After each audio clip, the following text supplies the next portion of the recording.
Hello guys, for today's video magkukulay tayo ngayon ng very light ash blonde without bleach.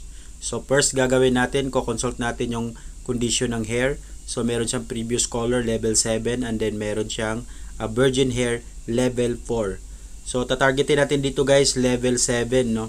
Kasi meron siyang previous color na level 7. Kasi color cannot be lightened by color guys. So hindi na mag-lighten yung previous color niya.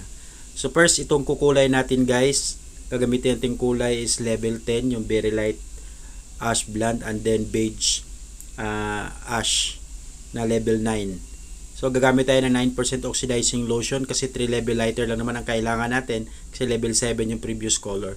So ang application dito guys, so makikita nyo tapos natin applyan ang application dito, virgin hair application, half inch away from the roots hanggang doon sa may previous color. Yan ginamit natin 9% oxidizing lotion. So dahil DIY to halos guys, wala tayong ibang product gagamitin. Ang ginawa natin is nilib natin ng 10 minutes gamit yung 9% oxidizing lotion. And then after 10 minutes, naglagay naman tayo sa roots, same color. And then ginamitan natin siya ng 9% oxidizing lotion. Pinatakan natin siya dito guys ng water para bababa yung kanyang color level na ilalighten, no? Para bababa siya to level 6. So para hindi iilaw o mas lighter yung pinaka roots area niya.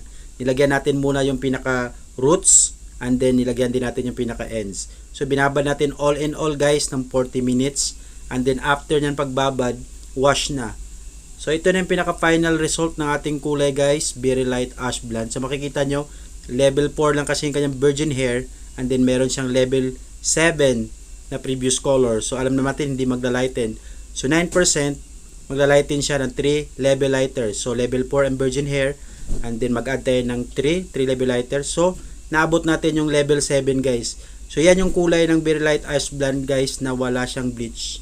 So hanggang level 7 lang ang kanyang kayang abutin. So sana meron kayo natutunan guys. Bye!